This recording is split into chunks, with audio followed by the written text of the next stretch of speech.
장막, 성막, 회막, 증거막, 성소 이런 단어들은 성전을 지어지기 전에 하나님께서 당신의 백성들을 만나겠다고 약속하셨고 또한 그렇게 행해졌던 일종의 천막, 텐트 같은 것을 일컫는 말들입니다.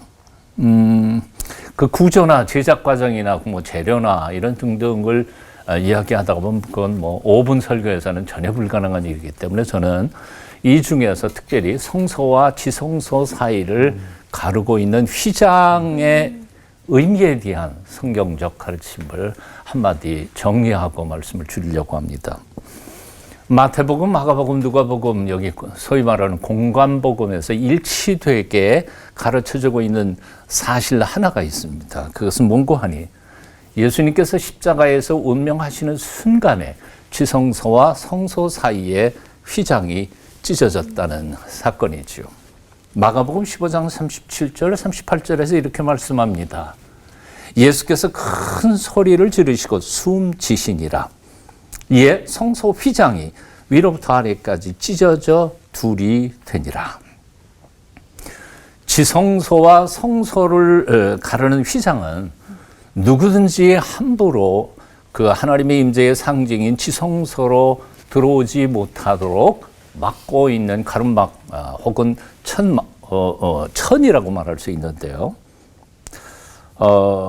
정확히 표현한다면 이렇게 말할 수 있습니다. 죄 많은 인간이 하나님의 임재 앞에 함부로 들어와서 혹 죽을지도 모르는 위기를 맞이하지 않도록 하기 위해서 하나님께서 정하신 보호막이라고 말할 수 있습니다.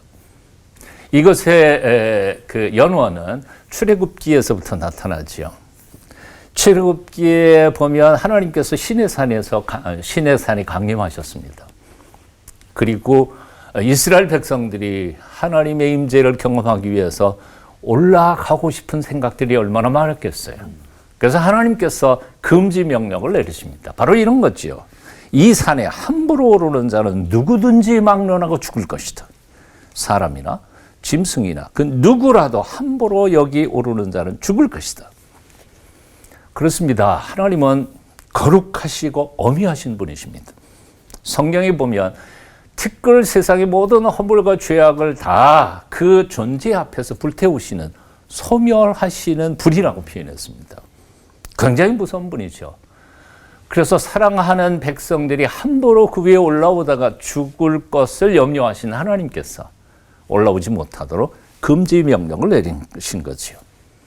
이것을 성소 지성소의 건축적으로 표현한 거가 바로 휘장이라고 하는 겁니다.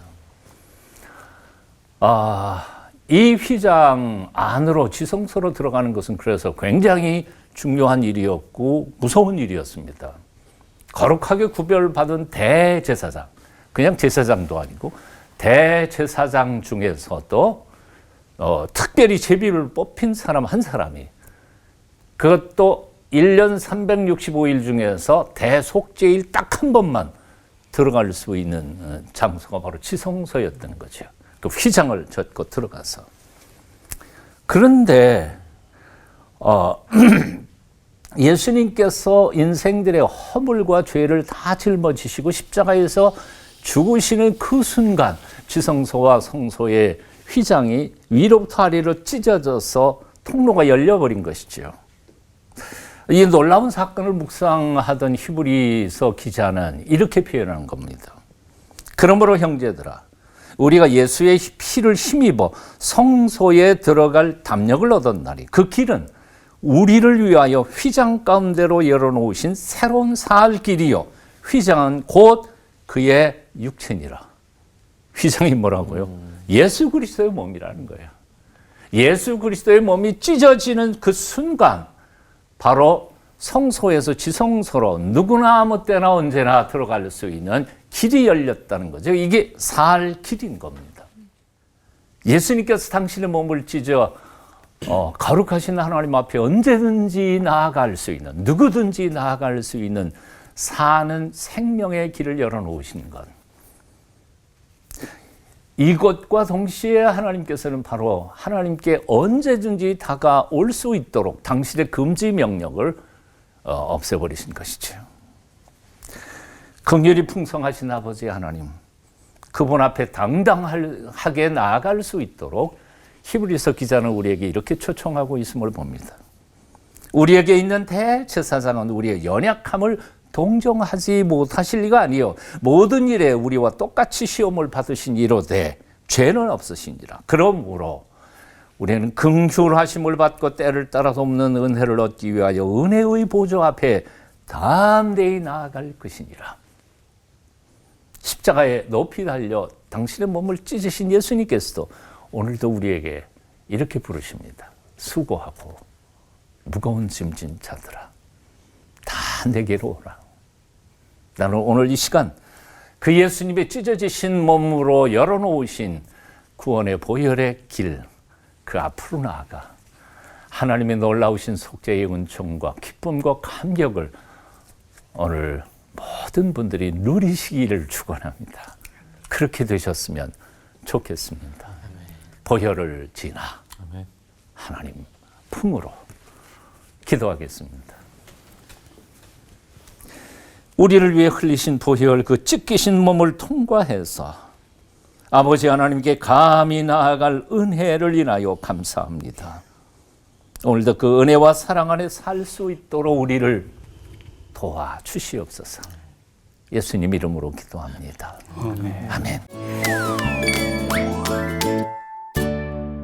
네 분께 질문 가도록 하겠습니다. 내가 생각하기에 구약시대의 성막과 성전, 신약시대의 회당, 중세시대의 교회, 그리고 오늘날의 교회 중에서 제일 참된 예배를 드린 장소를 꼽는다면 바로 이곳이다. 하나, 둘, 셋. 얘기하셔도 돼요. 한 분씩 한 분씩 얘기하세요. 한 번씩, 예. 네.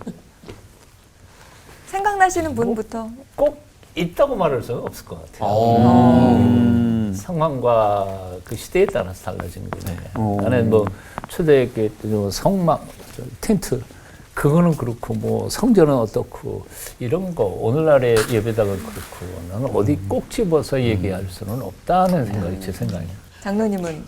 예, 뭐 서목사님 말씀에 저는 동의합니다. 그러니까 제 삶 속에서도 뭐 이게 시끄러운 시장 바닥에서도 제가 기도하고 싶어서 기도한 적도 있으니까 그거는 그 상황에서 가장 제가 원하는 교회 당의 모습일 수도 있다고 하는 생각이 들고요. 물론 저는 뭐 건축에 대해서 건축가니까 세계 여러 예배당들을 많이 이게 돌아봤죠. 그래서 감동받은 것도 있고 어마어마한 그런 크기에 대해서 눌린 적도 있고 아주 작은 교회당 절박한 모습에 대해서 또 이 눈물 흘린 적도 있고 어느 뭐 예컨대 뭐 스코틀랜드에 있는 어느 이 도니골이라고 하는 아일랜드군요. 이는 어떤 폐허가 된 교회당 이 무덤으로 여전히 이제 복무하고 있는데 거기에 대해서도 너무 놀라가지고 야 죽은 자를 위한 교회당이라고 생각해서 또 감동받은 적도 있고 곳곳이 뭐 예. 여러 가지 감동받은 그런 어떤 성지나 뭐 성당, 교회당은 많지만은 그 하나가 최고다 이런 말씀은 드리기는 어려운 것 같아요.